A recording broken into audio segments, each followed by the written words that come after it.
much interested to take over the bank, but the RBI, they are obstructing for revival of the bank. So we don't know what will happen.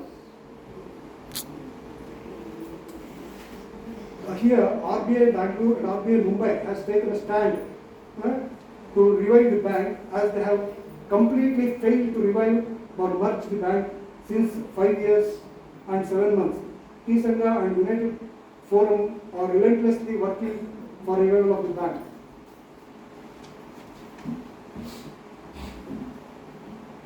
As I already told, I sincerely request all our members to come forward and help our association, because there is a lot of work we have to do. Mr. Deshpande Judge, Mr. Rajiv, Mr. Sanjeev Kumar, our President Mr. Suresh, and Mr. Subbaraya, all these people are helping T-Sangha Sangha. But I also request some more people should come forward and help us. T-Sangha will inform the developments in all our groups soon, and I thank you for hearing me with patience. Now further, Mr. Gururaj will call for some more other members to speak. Mr. Deshpande sir and Mr. Param Srinivas Murthy will speak. Mr. Amarnath, please come forward and explain the case right now.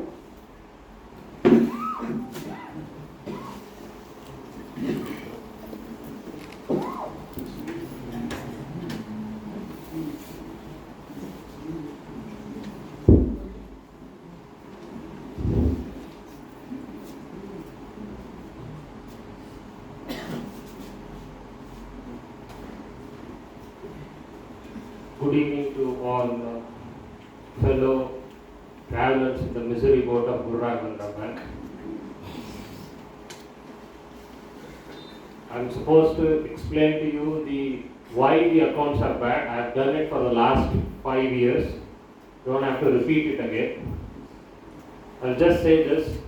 There is one point that the Honorable General Secretary mentioned about recovery by the present administrator. There is a significant problem in this bank, which I have mentioned in 2023 in the general body meeting in Vasari Kalyan Mandapa over there. I am repeating it again here because that is the crux of our problem. ಸಾಲ ಕೊಡೋನು, ಸಾಲ ಇಸ್ಕೊಡೋನು, ಸಾಲಕ್ಕೆ ಅಡ ಇಡೋಂಥ ಒಂದು ಪದ್ಧತಿ. ಏನಾದರೂ ಮನೆ, site, ಚಿನ್ನ ಏನಾದರೂ ಅಡ ಇಡುವಂಥ ವಸ್ತು, collateral. These are the three things which are part of a loan. ನಮ್ಮ ಬ್ಯಾಂಕಲ್ಲಿ 1196 ಕೋಟಿ ರೂಪಾಯಿ ಸೆಕ್ಯೂರಿಟೀಸ್ ಇದೆ. ಅದರದ್ದು ವಿಶೇಷ ಏನು ಅಂದರೆ, ಸಾಲ ಕೊಟ್ಟವನು, ಸಾಲ ಇಸ್ಕೊಂಡವನು, ಅದಕ್ಕೆ ಸೆಕ್ಯೂರಿಟಿ ಕೊಟ್ಟವನು. ಟೋಟಲ್ ಆಗಿ 3 ಇರುತ್ತೆ. ಕೆಲವೊಮ್ಮೆ ಸಾಲ ಇಸ್ಕೊಳ್ಳೋನೆ ಅವನ ಮನೆನೇ ಅಡ ಇಟ್ಟಿರ್ತಾರೆ. he gives the security for his own loan. So mortgage deed ಅಲ್ಲಿ 3 ವಸ್ತು ಇರಬೇಕು. ಯಾರು ಸಾಲ ಕೊಡ್ತಾ ಇದ್ದಾರೆ, ಎಷ್ಟು ಸಾಲ ಕೊಡ್ತಾ ಇದ್ದಾರೆ, ಎಷ್ಟು ಇಂಟ್ರೆಸ್ಟ್ ಸಾಲ ತಗೋತಾ ಇದ್ದಾರೆ, ಅದಕ್ಕೆ ತಕ್ಕಂತ ಸೆಕ್ಯೂರಿಟಿ. ನಮ್ಮ ಬ್ಯಾಂಕಿನ ಮಾರ್ಟ್ಗೇಜ್ ಡೀಡ್ ಮಾಡಿರೋದು 1196 ಕೋಟಿನಲ್ಲಿ ಸಾಲ ಕೊಟ್ಟವರದಿದೆ, ಸಾಲಕ್ಕೆ ಸೆಕ್ಯೂರಿಟಿ ಕೊಟ್ಟವನಿದೆ. ಎಷ್ಟು ಸಾಲ ಕೊಟ್ಟಿದ್ದಾರೆ ಅಂತ ಇಲ್ಲ ಡೀಟೇಲ್ಸು, ಎಷ್ಟು ಇಂಟ್ರೆಸ್ಟ್ ಸಾಲ ಕೊಟ್ಟಿದ್ದಾರೆ ಅಂತ ಡೀಟೇಲ್ಸ್ ಇಲ್ಲ, ಯಾರು ಸಾಲ ಕೊಟ್ಟಿದ್ದಾರೆ ಅಂತ ಡೀಟೇಲ್ಸ್ ಇಲ್ಲ. ನಾವು ಇದನ್ನ ಕೋರ್ಟ್ ತಗೊಂಡೋಗಿ ಹಾಕಿದ್ರೆ ಯಾರ ಮೇಲೆ ಹಾಕೋದು? ಈಗ ಅವರು ಸೆಕ್ಯೂರಿಟಿ ಕೊಟ್ಟವರು ನನ್ನ ಡಾಕ್ಯುಮೆಂಟ್ಸ್ ಡಿಸ್ಚಾರ್ಜ್ ಮಾಡಿ ಅಂತ ಕೋರ್ಟ್ಗೆ ಬಂದ್ರೆ ಯಾರ ಸಾಲ ತೀರಿಸ್ಕೊಂಡು ಡಿಸ್ಚಾರ್ಜ್ ಮಾಡಿಸ್ತೀರ? ಇದು 1-2 ಕೋಟಿ ಅಲ್ಲ, 1196 ಕೋಟಿ. ಟೋಟಲ್ ಆಗಿ 1200 ಕೋಟಿ ಅಂತ ಇಟ್ಕೊಳ್ಳಿ. ಇದು ಈ ಒಂದೇ ಒಂದು ತೊಂದರೆಯಿಂದ ನಮ್ದು ಅಕೌಂಟ್ಸ್ ಎಲ್ಲ ಹಾಳಾಗೋಗಿದೆ. 2019-20ರಿಂದ 2024-25ವರೆಗೂ ಸರ್ವನಾಶ ಆಗೋಗಿದೆ. ನಾನು 2 ವರ್ಷದಿಂದ ನಮ್ಮ ಸ್ನೇಹಿತರು ಮಹೇಶ್ ಅನ್ನ ವಕೀಲರು ಅವರನ್ನು ಸಹಾಯ ಪಡೆದು ಒಂದು ರಿಟ್ ಪಿಟಿಷನ್ ಫೈಲ್ ಮಾಡಿಸ್ತಾರೆ. ಎಲ್ಲೆಲ್ಲಿ ತಪ್ಪಾಗಿದೆ ಅನ್ನೋದನ್ನ 6 ರಿಂದ 7 ತಿಂಗಳು ಕೂತ್ಕೊಂಡು 2-3 ಚಾರ್ಟ್ ಅಕೌಂಟೆಂಟ್ಸ್ ರೆಡಿ ಮಾಡಿ ಕೃಷ್ಣಮೂರ್ತಿಗಳ ಒಂದು ಅಡ್ವೈಸಲ್ಲಿ ಇಲ್ಲಿ ಕೂತಿದ್ದಾರೆ, ಯಾರು ಪೆಟಿಷನರ್ಸ್ ಕೂಡ ಕೂತಿದ್ದಾರೆ, ವೀಣಾ ಅನ್ನೋರು ಕೂತಿದ್ದಾರೆ, ಇನ್ನು ಕೆಲವಷ್ಟು ಜನ ಇಲ್ಲಿದ್ದೀರಾ, ಎಲ್ಲರೂ ಸೇರಿಸ್ಕೊಂಡು ಒಂದು ರಿಟ್ ಪಿಟಿಷನ್ ಫೈಲ್ ಮಾಡಿದೆ. ರಿಸರ್ವ್ ಬ್ಯಾಂಕ್ ಆಫ್ ಇಂಡಿಯಾ ಮೇಲೆ, RCS ಮೇಲೆ, ಬ್ಯಾಂಕ್ ಮೇಲೆ ಮಾಡಿರೋ ತಪ್ಪನ್ನ ಸಾಕ್ಷಿ ಸಮೇತ ಇಟ್ಟೆ ಮುಂದೆ. ಕೇಸು ಹಿಯರಿಂಗ್ ಬರಬಾರ್ದು ಅಂತ 3ರಿಂದ 4 ತಿಂಗಳು RBI ಅವರು ತುಂಬಾ ಪ್ರಯತ್ನ ಪಟ್ಟರು. ಅದಾದ್ಮೇಲೆ ನಮ್ಮ ಪೆಟಿಷನರ್ನ ಕರ್ಕೊಂಡೋಗಿ ಟೀ ಕುಡಿಸಿ ಬೆದರಿಕೆ ಹಾಕಿ ಕಳಿಸಿದ್ರು. ಕೇಸ್ನ ವಿಡ್ರಾ ಮಾಡಿ, ಇದಕ್ಕೂ ನಮಗೂ ಸಂಬಂಧ ಇಲ್ಲ, ಇದನ್ನ ಬ್ಯಾಂಕ್ ಮೇಲೆ ಹಾಕಿ ನಮ್ಮ ಮೇಲೆ ಯಾಕೆ ಹಾಕಿದ್ದೀರಾ, ನಮ್ಮನ್ನು ಪಾರ್ಟಿ ಮಾಡಬೇಡಿ, ಮಾಡಿದ್ರೆ ನಿಮ್ಗೆ ಆಗೋ ಕೆಲಸನೂ ಆಗಲ್ಲ ಅಂತ ಬೆದರಿಕೆ ಹಾಕಿದ್ರು ಹೈಕೋರ್ಟಲ್ಲಿ.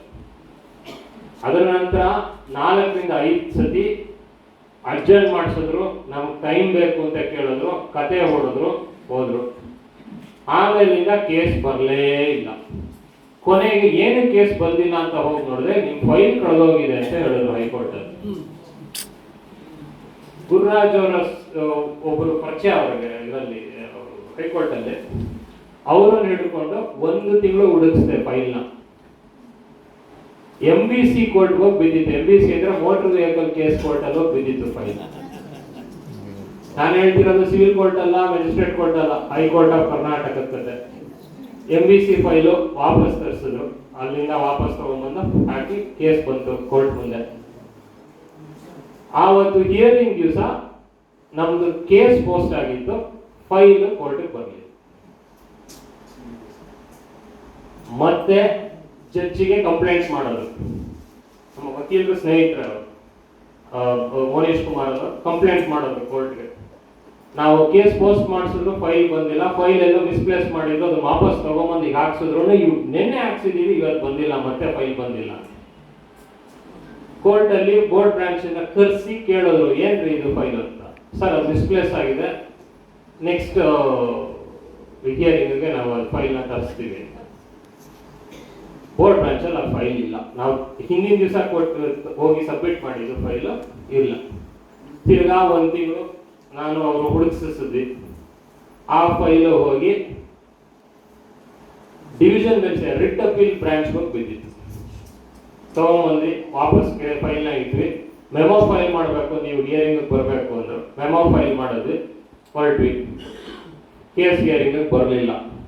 ಹೋಗಿ ಕೇಳಿದ್ವಿ, ನೀವು ಮೆಮೋ ಫೈಲ್ ಮಾಡಿ ಅಂತ ಹೇಳಿದ್ರು. ಸ್ವಾಮಿ ನಾವು ಮೆಮೋ ಫೈಲ್ ಮಾಡಿ 3 ದಿವಸ ಆಯಿತು, ನಿಮ್ಮ ಮೆಮೋ ನಮ್ಮ ಹತ್ರ ಇಲ್ಲ. ಪುನಃ ಹೊಸದಾಗಿ ಫೈಲ್ ಮಾಡಿದ್ವಿ ಮೆಮೋನ, 1 ವಾರ ಬಿಟ್ಕೊಂಡ್ಬಂದ್ವಿ, ಬಂದಿಲ್ಲ. ಮೆಮೋ ಫೈಲ್ ಮಾಡಿದ್ವಿ ಅಂತ, ಸರ್ 2ನೇ ಸತಿ ಮಾಡಿದ್ದೀವಿ, ಇಲ್ಲ ನಮ್ಮ ಹತ್ರ ಇಲ್ಲ. ಸರ್ ನಮ್ಮ ಹತ್ರ ಅಕ್ನಾಲೇಜ್ಮೆಂಟ್ ಇದೆ ನೋಡಿ, ಇಲ್ಲ ರೀ ಕಳೆದೋಗಿದೆ, ಹೊಸದಾಗಿ ಫೈಲ್ ಮಾಡಿ ಮೆಮೋನ ಅಂದ್ರು. ಮೆಮೋ ಫೈಲ್ ಮಾಡೋ ಅಷ್ಟೊತ್ತಿಗೆ ರಜಾ ಬಂತು, ವಿಂಟರ್ ವೆಕೇಶನ್. ಆಮೇಲಿಂದ ಕೇಸ್ ಹಿಯರಿಂಗೇ ಬರಲಿಲ್ಲ. ಇಲ್ಲಿ ಫೊರೆನ್ಸಿಕ್ ಆಡಿಟ್ ಅಂತ ಮಾಡಿಸಿದ್ರು ಗುರುರಾಘವೇಂದ್ರ ಬ್ಯಾಂಕ್ ಅಲ್ಲಿ, RBI ಗಲಾಟೆ ಮಾಡಿಸಿ. ಆ ಮಾಡಿಸಿದ್ರಿಂದ ಏನಾಯ್ತು ಅಂದ್ರೆ, ನಾನು ಹಾಕಿದ ಕೇಸು ಇನ್ಫ್ರಾಕ್ಚರ್ಸ್ ಆಗೋಯ್ತು.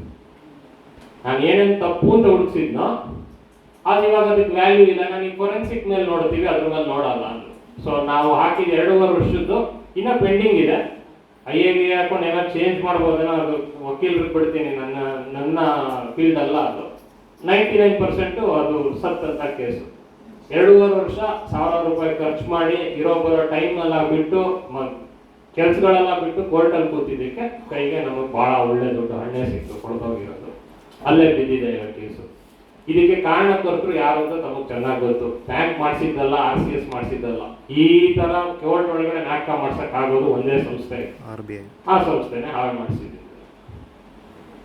ಇದು ಅಕೌಂಟ್ಸ್ ಇಂದು ಸಾಲದ್ದು ಕಥೆನೂ ಹೇಳಿದೆ. 5 ವರ್ಷದಲ್ಲಿ ನಮ್ದು ರಿಕವರಿ ಆಗಿರೋದು ಇಲ್ಲಿವರೆಗೂ 150 ಕೋಟಿ ರೂಪಾಯಿ. ನಮ್ದು ಸಾಲ ಇದ್ದಿದ್ದು 1500 ಕೋಟಿ, 150 ಕೋಟಿ ನಮ್ದು ರಿಕವರಿ ಆಗಿರೋದು. ಕಾರಣ ಇಷ್ಟೇ, ನಾನು 2021ನೇ ಇಸ್ವಿ ಇದರಲ್ಲಿ AGM ಅಲ್ಲಿ ಹೇಳಿದ್ದೆ, ಕೋವಿಡ್ ಟೈಮಲ್ಲಿ ನಿಮ್ಗೆ ಹೇಳಿದ್ದೆ, ನಮ್ಗೆ ನೆನಪಿದೆಯೋ ಅನ್ನೋ ಗೊತ್ತಿಲ್ಲ.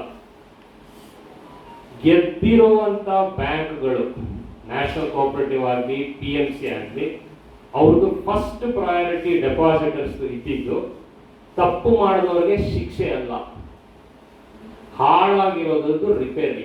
ತಪ್ಪು ಮಾಡಿರೋರಿಗೆ ಶಿಕ್ಷೆ ಪ್ಯಾರಲಲ್ ಆಗಿ ಹೋಗ್ಬೇಕು. ಬಟ್ ನಮಗೆ ಆಗಿರೋ ಡ್ಯಾಮೇಜ್ನ ಕ್ರ್ಯಾಕ್ ಬಂದಿರೋ ಗೋಡೆನ ಕ್ರ್ಯಾಕ್ ತುಂಬಿಸ್ಬೇಕಾಗಿದ್ದು was the should have been the first priority of the depositors.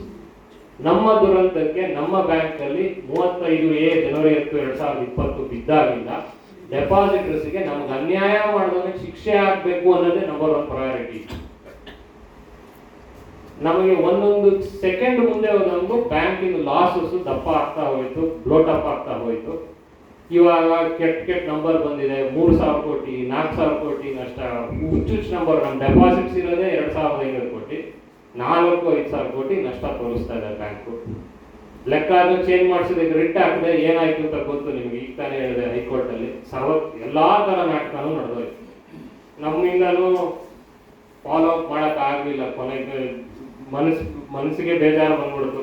ವಕೀಲರಿಗೂ ಆಸಕ್ತಿ ಹೊಟ್ಟೋಯ್ತು, ನನಗೂ ಆಸಕ್ತಿ ಹೊಟ್ಟೋಯ್ತು.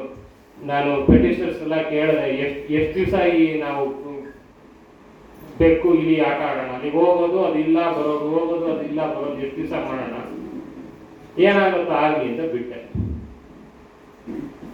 ಅಕೌಂಟ್ಸ್ ಅನ್ನ ಎಕ್ಸ್ಪ್ಲೈನ್ ಮಾಡಿ ಇದರಿಂದ ಏನು ಪ್ರಯೋಜನ ಇಲ್ಲ. ಯಾಕೆಂದ್ರೆ ಇದು ನಾವು ಸೆಟ್ರೇಟ್ ಮಾಡಬೇಕಾಗಿದ್ದು 2022-23. That was the last time that we had an opportunity to fix it.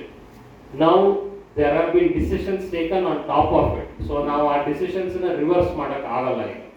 So most of our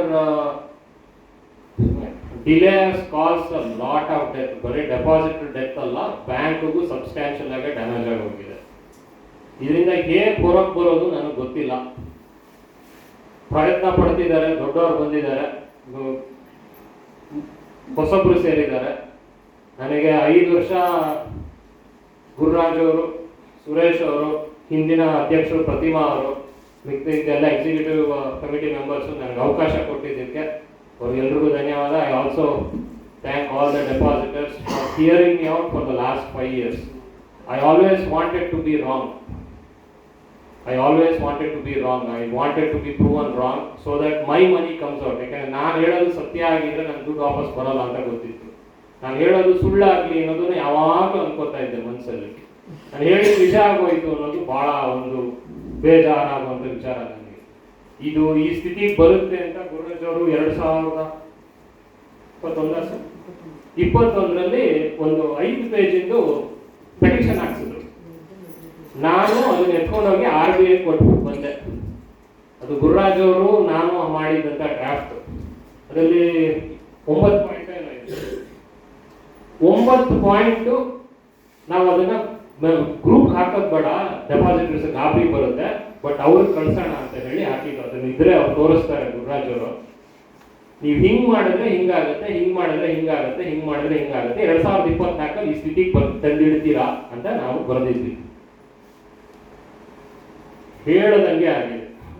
ಪ್ರತಿಯೊಂದು ಬರೆದಿರುವಂತ ಒಂದು ಪೇಪರ್ 21 ಹೇಳದಂತೆನೆ ನಡೆದಿದೆ. ನಾವು ನೀವು ಹಿಂಗ್ ಮಾಡಿ ಹಾಳು ಮಾಡ್ತೀರಾ, ಈ ಸ್ಥಿತಿಗೆ ಹೋಗುತ್ತೆ ಅಂತ ಹಾಕಿದೀವಿ. ಅವ್ರು ಹಾಗೇ ಮಾಡಿ, ಹಾಗೆ ಹಾಳು ಮಾಡಿ, ಅದೇ ಸ್ಥಿತಿಗೆ ತಗೊಂಡೋಗಿ ಇಟ್ಟಿದ್ದಾರೆ. ನಮಗೆ ಪ್ರತಿ ವರ್ಷನೂ 400 ಕೋಟಿ ಹಾಕ್ಬೇಕಂತೆ ಬ್ಯಾಂಕ್ಗೆ. ನಮಗೆ ಕೊಡಬೇಕಾಗಿರೋದೇ ಈ 900 ಕೋಟಿ ಇಂಟ್ರೆಸ್ಟ್ ಬಿಟ್ಟು 400 ಕೋಟಿ ಹಾಕ್ಬೇಕಂತೆ ಪ್ರತಿ ವರ್ಷ. ಯಾಕೆ ಹಾಕ್ತಾರೆ? ತಪ್ಪು ಲೆಕ್ಕ. ರಿಪೇರಿ ಮಾಡಕ್ಕಾಗಲ್ಲ. ಯಾಕೆ ರಿಪೇರಿ ಮಾಡಕ್ಕಾಗಲ್ಲ? ಮಾಡ್ಬೇಕಾದಾಗ ಮಾಡಲಿಲ್ಲ. ಗಿಡವಾಗಿ ಬಗ್ಗದ ಮರವಾಗಿ ಬಗ್ಗಿದ್ದೆ ಕಥೆ ಆಯ್ತು. ನಮಗೆ ನ್ಯಾಯಾಲಯದಲ್ಲಿ ನಾಟಕ ಮಾಡಿದ್ರು RBI ಅವರು. ಅಲ್ಲಿ ಎಲ್ಲಿ ನಾವು ಸಿಗಾಕೋತೀವಿ ಅಂದ್ಬಿಟ್ಟು ಅದ್ರ ಮೇಲೆ ಇಲ್ಲಿ ಫೊರೆನ್ಸಿಕ್ ಮಾಡಿಸಿ ಅದು ಇನ್ಫೆಕ್ಚಸ್ ಮಾಡಿಸಿ ಬಿಸಾಕ್ಸಿದ್ರು. ಈಗ ಕೇಸ್ನ ಹೋಗ್ಲಿ, ಇವ್ರು ಮಾಡಲ್ಲ, ನಾವೇ ಸೆಟ್ರೇಟ್ ಮಾಡೋಣ ಅಂತ ಹೋಗಿ ನಮಗೆ ಕೊಡಿ, ನಾವೇ ಶೇರ್ ಹೋಲ್ಡರ್ಸ್ ಇದನ್ನ ಬೋರ್ಡ್ ನ ಫಾರ್ಮ್ ಮಾಡಿ ನಾವೇ ಸೆಟ್ರೇಟ್ ಮಾಡ್ತೀವಿ ಅಂತ ಕೇಳುತ್ತೆ. ಅದಕ್ಕೂ ಅವಕಾಶ ಕೊಡ್ಲಿಲ್ಲ. ಹೋಗಿ ಕೋರ್ಟ್ಗೆ ಹೋಗಿ ಅದಕ್ಕೆ ಆರ್ಡರ್ ಮಾಡಿಸ್ಕೊಂಡ್ ಬಂದು ಬಿಟ್ವಿ. ಇಲ್ಲಿ ಇವಾಗ RCSಗೆ ತಗೊಂಡ್ರಿ ಮಾಡ್ರಿ ಅಂತ. ಹೈಕೋರ್ಟ್ ಆರ್ಡರ್ನ 6 ವಾರದಲ್ಲಿ ಮಾಡಬೇಕು ಅಂದ್ರೆ 6 ತಿಂಗಳು ಟೈಮ್ ತಗೊಂಡ್ರು, ರಿಜೆಕ್ಟ್ ಮಾಡಿದ್ರು. ಪ್ರತಿಯೊಂದು ವಿಚಾರದಲ್ಲೂ ಹೇಳ್ತೀನಿ, ಇದು ಉದ್ದೇಶಪೂರ್ವಕವಾಗಿ ಹಾಳು ಮಾಡಿದಂತ ಬ್ಯಾಂಕ್. ನಾವು 2021-22 ಕರೆಕ್ಟಾಗಿ ಕೆಲಸ ಮಾಡಿದ್ರೆ, 20ರಿಂದ ಮಾಡಬೇಕಾದ್ರು ಕರೆಕ್ಟಾಗಿ ಮಾಡಿದ್ರೆ ನಾವು ಹೇಳಿದ್ದನ್ನ ಓದಿ ಅರ್ಥ ಮಾಡ್ಕೊಂಡಿದ್ದಿದ್ರೆ 22ರಲ್ಲೇ ನಮ್ಮ ಬ್ಯಾಂಕು ಸೆಟ್ರೇಟ್ ಆಗಿರೋದು. ಎಲ್ಲಾ ರೀತಿನಲ್ಲೂ ನಮ್ಗೆ ತೊಂದರೆ ಕೊಡ್ಬೇಕು, ಪ್ರತಿಯೊಂದು ಹೆಜ್ಜೆಗೂ ತೊಂದರೆ ಕೊಡ್ಬೇಕು, ತೊಂದರೆ ಏನೂ ಇಲ್ಲ. ನಿಮಗೂ ಅನುಕೂಲ, ನಮಗೂ ಅನುಕೂಲ, ನಿಮಗೂ ಕೆಟ್ಟ ಹೆಸರು ಬರೋ ತಪ್ಪುತ್ತೆ ಅಂತ ನಾವು ಹೋಗಿ RBI ಹೇಳಿದ್ರು ಏನೇನು ಮಾಡ್ತಾರೆ. ಈಗ ನಮಗೆ ಕೊನೆಯಲ್ಲಿ ಒಂದು ಪಾಯಿಂಟ್ ಹೇಳ್ತೀನಿ. ನಾನು ಮುಂಬೈಗೆ ಹೋಗಿದ್ದೆ, ಗುರುರಾಜ್ ಅವರು ಠೇವಣಿದಾರ ಸಂಘದ ಮುಖಾಂತರ ನನ್ನ ಕಳಿಸಿದ್ರು. DICGCಗೂ RBI ಹೆಡ್ ಕ್ವಾರ್ಟರ್ಸ್ಗೆ ಎರಡಕ್ಕೂ ಹೋಗಿ ಬಂದ್ವಿ.